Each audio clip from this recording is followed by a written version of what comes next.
വന്നേ. ആളല്പം ഡീസന്റ് ആണെന്നാ വിചാരിച്ചേ. നേരെ കാണുമ്പോ കുറ്റം പറിച്ചാലും ജാടിയും. രാത്രിയായ ഇതാ പണിയല്ലേ? അത് മുരുകനാണെന്ന് വിചാരിച്ചു. പിന്നെ മുരുകൻ എന്റെ പുതപ്പിന് താഴെയല്ലേ? കൂടുതൽ വിശദീകരണമൊന്നും വേണ്ട. കാര്യങ്ങളൊക്കെ എനിക്ക് മനസ്സിലായി. സംഭവം അച്ഛനോടും ഇവിടെ ഉള്ളവരോടൊക്കെ പറഞ്ഞാലോ എന്ന് ആലോചിക്കുക. ഞാൻ പറഞ്ഞല്ലോ, അബദ്ധ പറ്റിയതാണ്. അപ്പൊ തന്നെ സോറി പറഞ്ഞു. പിന്നെയും സോറി. ഇപ്പൊ ഇങ്ങോട്ടാ? ടൗൺ വരെ. ഇതിന് മൃഗാശുപത്രിയിലൊന്ന് കാണിക്കണം. ഞാനും ഉണ്ട്. ആട് പശുവൊന്നും ഇതിൽ കേറാൻ പറ്റില്ല. അത് ശരി. പാതിരാത്രി പെണ്ണുങ്ങളുടെ മുറി കയറാം. ഇതിൽ ഏതാ ന്യായം? ഇവിടെ എല്ലാരോടും ഒന്ന് ചോദിക്കട്ടെ. കേറിക്കോ. ഗോപാല, എല്ലാം എടുത്തതേ ഈ വണ്ടിയിൽ വെച്ചോ. ഇത് പാലും വണ്ടിയൊക്കെയാ. ഡ്രൈവർ കൊള്ളാല്ല. ഇതെങ്ങനെ സാധിച്ചു? ചില മുഖം മൂടികൾ അഴിഞ്ഞു വീണു ഗോപാല. മോത്തമുടി ഒന്നും അഴിഞ്ഞു വീണ്ടില്ല. അത് അവർ തന്നെ ഉണ്ട്. മോത്തമുടി അഴിഞ്ഞു വീണ് ഷേവ് ചെയ്യണം. ആ ചായക്കടയുടെ മുന്നിൽ ഒന്ന് നിർത്തിയേ. പരമുള്ള കുറച്ച് കാശ് തരാനുണ്ട്. ഇന്നൊന്ന് സൈൻ ചെയ്യണം ഇവിടെ. കുറച്ചു നാളായി കാശ് തരാന്നും പറഞ്ഞു പറ്റിക്കുന്നു. മര്യാദക്ക് കാശെടുക്ക്. അടുത്ത മാസം തരാമോളെ. പറ്റില്ല, ഇപ്പൊ കിട്ടണം. അടുത്ത മാസം തരാന്നേ. താൻ തരുന്നോ അതോ മല്ലിക ഇങ്ങോട്ട് വിളിക്കണം? വേണ്ട, ഇപ്പൊ തന്നെ വന്നേക്കാം. നിന്റെ പേരിൽ ഒരു കംപ്ലൈന്റ് കേട്ടില്ല. നീ ഇന്നലെ ഉഴുന്നോളൊക്കെ തോളയിട്ടില്ലെന്ന് നിന്റെ അപ്പം കൊണ്ടുണ്ടോ തോള? നീ എന്ത് കാണിച്ചാണ് ചായ എടുക്കണത്? നിനക്കൊന്ന് ചിരിച്ചടിച്ചാ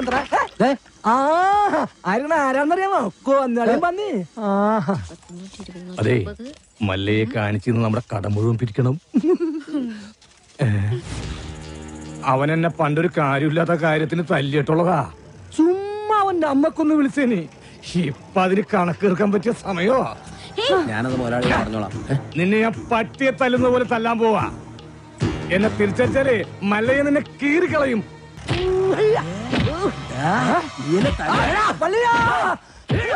എന്നെ എത്ര വേണമെങ്കിൽ അമ്മ കുളിച്ചോ. ഐശ്വര്യമായിട്ട് ഹോസ്പിറ്റലിൽ ജോയിൻ ചെയ്യാൻ ഇറങ്ങിയതാ. ഈ ബൈക്ക് ഇങ്ങനെ ചതിക്കുമെന്ന് ഞാൻ കരുതിയില്ല. നീ ടെൻഷൻ ആവണ്ട. കവലയിൽ ഞാൻ ഓട്ടോ പിടിച്ചു തരാം. ഓ, എന്തോന്ന് ടെൻഷൻ? മെറിറ്റ് അടിസ്ഥാനത്തിലല്ലാതെ കാട്ടാപ്പള്ളിയുടെ റെക്കമെൻഡേഷനിലാണ് ജോലി കിട്ടിയതെങ്കിൽ അത് വേണ്ടെന്ന് വെച്ചിട്ട് പോരാനാണ് എന്റെ തീരുമാനം. ഏതായി ചപ്രത്തലേ? എന്നെ മനസ്സിലായെന്ന് തോന്നുന്നു. ഞാൻ മഹാചട്ടമ്പി ആണെങ്കിലും എന്നെ വിശ്വസിക്കാം. ഞാൻ ദശമൂലം വൈദ്യരാണോ? ശിവനാണല്ല. തല്ലിന് പോകുന്നതിന് മുമ്പ് ദശമൂലാരിഷ്ടം കഴിക്കുന്നത് കൊണ്ട് ചിലർ അങ്ങനെ വിളിക്കും. ഒരുത്തനെ വെട്ടി അരിഞ്ഞ് അവന്റെ ദശ മുഴുവൻ ഒരു മൂലക്കിട്ടത് കൊണ്ടാണ് അങ്ങനെ വിളിക്കുന്നതെന്ന് മറ്റു ചിലർ. നിങ്ങൾക്ക് ഇതിൽ ഇഷ്ടമുള്ളത് വിളിക്കാം, തള്ളക്ക് വിളി ഒഴിച്ച്. ദശമൂലത്തിന് ഇപ്പൊ എന്താ വേണ്ടേ? അതെ, കാട്ടാപ്പള്ളിക്ക് ഒരുപാട് ശത്രുക്കൾ ഉള്ളതാ. അതുകൊണ്ട് കാട്ടാപ്പള്ളി കെട്ടാൻ പോകുന്ന ഈ ഡോക്ടർ പെണ്ണിന് നേരെയും ചിലപ്പോൾ ആക്രമണം ഉണ്ടായേക്കാം. അതിനൊരു പ്രൊട്ടക്ഷൻ എന്ന നിലയിൽ ഒരു കാവൽപ്പട്ടിയെ പോലെ എന്ന് ഞാൻ ഉണ്ടാവും. എനിക്ക് ആരുടെയും പ്രൊട്ടക്ഷൻ ആവശ്യമില്ല. ദശമൂലം പോണം. അയ്യോ, അങ്ങനെ പറഞ്ഞൂടാ. പിന്നെ ഞാൻ എന്തിനു വന്ന? അതെ, എപ്പോഴും ഡോക്ടറുടെ നേരെ ഒരു കണ്ണ് വേണമെന്ന് മുതലാളി പ്രത്യേകം പറഞ്ഞതുകൊണ്ടാ. ധൈര്യമായിട്ട് നടന്നോളൂ. ചോര കണ്ട അറപ്പ് മാറിയവനാ ഞാൻ. സെൻട്രൽ ജയില് എനിക്ക് ചിൽഡ്രൻസ് പാർക്ക് പോലെയാ. ഏത് കൊമ്പം വന്നാലും ആ കൊമ്പ് ഒടിച്ചു കളയും ഈ ദശമൂലൻ. മല്ലയ്യ വരുന്നുണ്ടല്ലോ. ആണോ? കണ്ടുപിടി. ഹലോ ഡോക്ടറെ, നിങ്ങളുടെ നാട്ടിൽ വന്നിട്ട് കാണില്ലല്ലോ. ഞാൻ കഴിഞ്ഞ ദിവസം ഇങ്ങോട്ട് വന്നതേ ഉള്ളൂ. നിങ്ങൾ തമ്മിൽ നേരത്തെ അറിയൂല്ലേ? പിന്നെ ലക്ഷ്മി പറഞ്ഞിട്ടല്ലേ ഞാൻ വീടും തോട്ടവും വാങ്ങിയത്. ഇവിടെ വന്നിട്ടുള്ള വീരകഥകളൊക്കെ ഞാൻ അറിഞ്ഞു.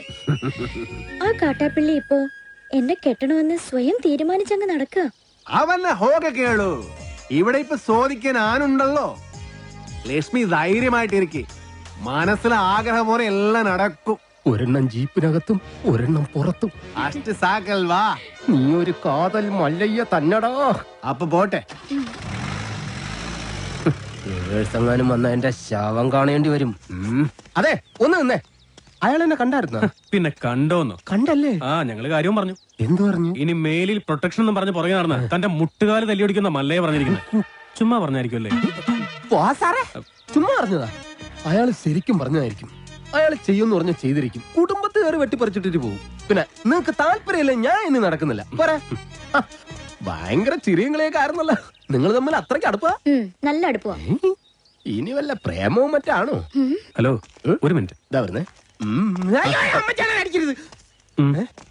പുറത്താരോടും പറയണ്ട. ഇല്ല, പുള്ളിക്കാരൻ നമ്മളോട് ഭയങ്കര പ്രേമ. കാട്ടാപ്പള്ളി കല്യാണം ഒഴിവ് പറഞ്ഞില്ലെങ്കിൽ കാട്ടാപ്പള്ളിയെ തട്ടിക്കളയുന്ന മല്ലയെ പറഞ്ഞിരിക്കുന്നത്. നിങ്ങളുടെ മുതലാളിയോട് സ്നേഹം ഉണ്ടെങ്കിൽ നിങ്ങൾ ഈ കല്യാണത്തിൽ നിന്ന് മുതലാളി എങ്ങനെയൊന്ന് പിന്തിരിപ്പിക്കാൻ നോക്ക്. അല്ലാതെ മറ്റു കാര്യങ്ങളൊന്നും പോയി പറയണ്ട. ഇല്ല, ഞാൻ ഒരിക്കലും പറയില്ല. ശിവനാണ് സത്യം. ഈ രഹസ്യം ഞാൻ മുതലാളിയോട് പറയണമെന്ന് പലവട്ടം ആലോചിച്ചതാ. പറഞ്ഞാലും കുഴപ്പം, പറഞ്ഞില്ലേലും കുഴപ്പം. പറഞ്ഞാ മുതലാളി മല്ലയ്യോട് ചോദിക്കാൻ ചെല്ലും. മല്ലയ്യ മുതലാളിയെ തല്ലി കൊല്ലുകയും ചെയ്യും. പറഞ്ഞില്ലെങ്കിൽ മുതലാളി ആ ഡോക്ടറെ കെട്ടാൻ ചെല്ലും. അപ്പോഴും മല്ലയ്യ മുതലാളിയെ തല്ലി കൊല്ലും. എങ്ങനെ പോയാലും മുതലാളിക്ക് മരണം ഉറപ്പാ. ശിവനെ, നീ കണ്ടോടാ മരണം ആർക്കാണെന്ന്?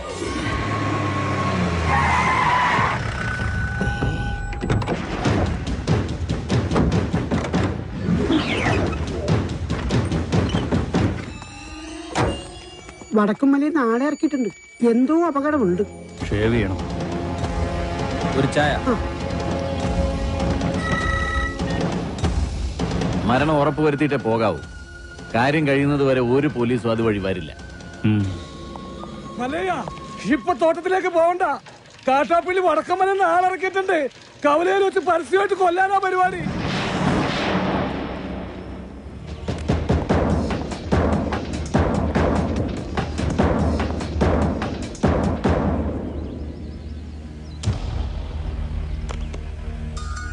തോട്ടത്തിലേക്കല്ല, കവലയിലേക്കാ പോകുന്നത്.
കലക്കി കാട്ടാപ്പള്ളി, എടാ നീ ആണാണെങ്കിൽ ഇറങ്ങി വാടാ. ഇപ്പൊ അങ്ങോട്ട് പോണ്ട. എന്താ പോയാല്? മതമിളകി ആന കുത്താൻ വന്നാലും നെഞ്ചു വിരിച്ച് നിൽക്കുന്നവനാടോ ഈ നാഗേന്ദ്രൻ? നിന്റെ വടക്കമ്മലക്കാരാണുങ്ങളുടെ മുന്നിൽ തോറ്റോടിയെ കണ്ടില്ലേ? നാണമില്ലടാ നിനക്ക് ഇങ്ങനെ നാറിയ കളി കളിക്കാൻ? ആണുങ്ങളാണ് നേരിട്ട് മുട്ടണം. നേരിട്ട് തന്നെ മുട്ടാടാ.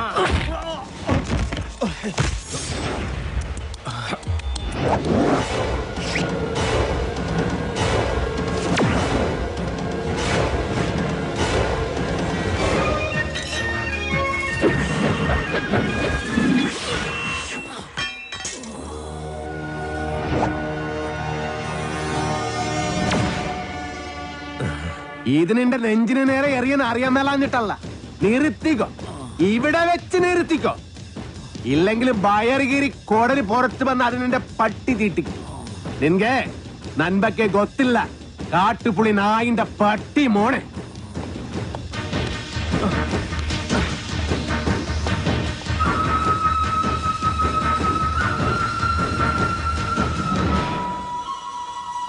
നിങ്ങളൊക്കെ തന്നെയാ കാട്ടാപ്പള്ളി ഇത്രയും വളർത്തിയത്. ഒതുക്കണമായിരുന്നു, വളരെ മുമ്പേ ഒതുക്കണമായിരുന്നു. അറിയാൻ പാടില്ല, പക്ഷെ അവനെ കൊന്നിട്ട് ഞാൻ ജയിലിൽ പോകാൻ പാടില്ല. എന്റെ ശത്രു വേറെയാ. എന്റെ അച്ഛനെ 16 വെട്ടുവെട്ടിയിട്ട് കടന്നു കളഞ്ഞ എന്റെ ആജന്മ ശത്രു വീരു.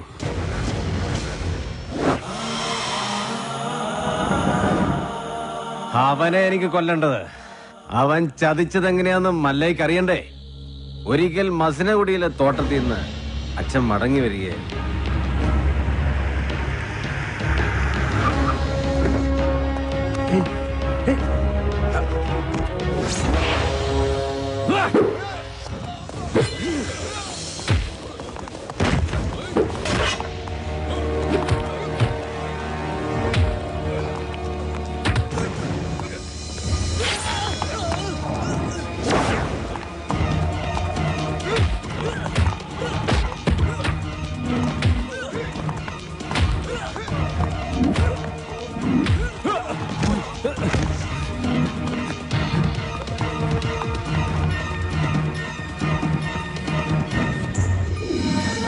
ഇവന് കന്നഡ മാത്രമേ അറിയൂ, മലയാളം തീരെ അറിയില്ല. ആരും പോലും ഇല്ലാത്തവനാ. വീരുന്ന പേര്. ഒരു മകനെ പോലെ തന്നെയാ അച്ഛൻ അവനെ കൊണ്ടു നടന്നത്. ഒരു കൂടപ്പറപ്പിനെ കിട്ടിയെന്ന് ഞാനും കരുതി. പക്ഷേ അച്ഛനെ ആക്രമിച്ചവനെ ഒരിക്കൽ പോലീസ് പിടികൂടി. അവനിൽ നിന്ന് ഞെട്ടിപ്പിക്കുന്ന സത്യമാണ് ഈ ഗ്രാമം അറിഞ്ഞത്. വീരു അവന്റെ സംഘത്തിൽപ്പെട്ടവൻ തന്നെയായിരുന്നു. ഒരു സഹായിയെ പോലെ കടന്നുകൂടി വൻ കവർച്ച നടത്താനായിരുന്നു അവരുടെ പദ്ധതി. ഇത് അറിഞ്ഞതോടെ എന്റെ അച്ഛനെയും കുറുപ്പച്ഛനെയും ആക്രമിച്ച് പണം തട്ടിയെടുത്ത് അവൻ ഓടി. പക്ഷെ അവൻ ചെന്നുപെട്ടത് ഞങ്ങളുടെ ആശ്രിതനായ വടിവാള് വാസുന്റെ മുന്നിലാണ്.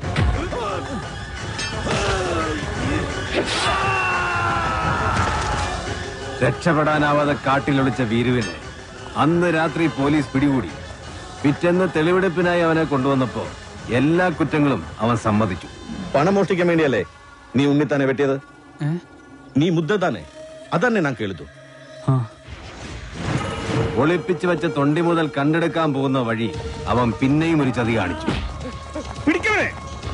പോലീസും നാട്ടുകാരും എത്ര ശ്രമിച്ചിട്ടും അവനെ പിടികൂടാനായില്ല.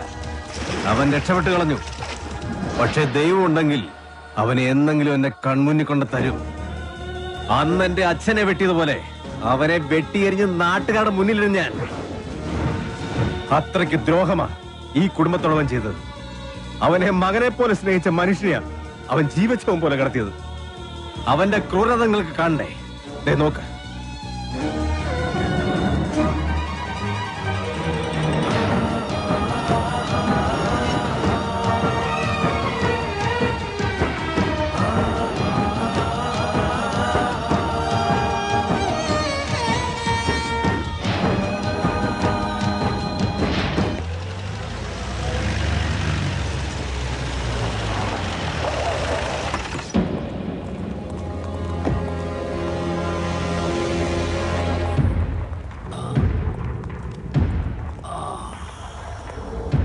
അന്നേ ഞാൻ നിന്നോട് പറഞ്ഞതാ വേണ്ടാത്ത പണിക്ക് പോണ്ടാന്ന്. കേട്ടില്ല. ഒരിക്കലും നന്നാവില്ലെന്ന് തീരുമാനിച്ചുറപ്പിച്ചവരോട് ഇനി എന്ത് പറയാനാ? ഇവനെ ആക്രമിച്ചതിന്റെ പേരിൽ മല്ലയ്യക്കെതിരെ ഉടനെ കേസ് ചാർജ് വേണ്ട. ഒരു നിയമത്തിന്റെ രാഷ്ട്രീയത്തിന്റെ സഹായം എനിക്ക് വേണ്ട. നാഗേന്ദ്രനെ ആക്രമിച്ചതിന്റെ പേരിൽ പോലീസ് കേസോ? അത് വേണ്ട. എനിക്ക് ജയിക്കണം. ഈ നാട്ടുകാരുടെ മുന്നിൽ വെച്ച് തന്നെ എനിക്ക് ജയിക്കണം. അവൻ എനിക്ക് വിട്ടേക്ക്.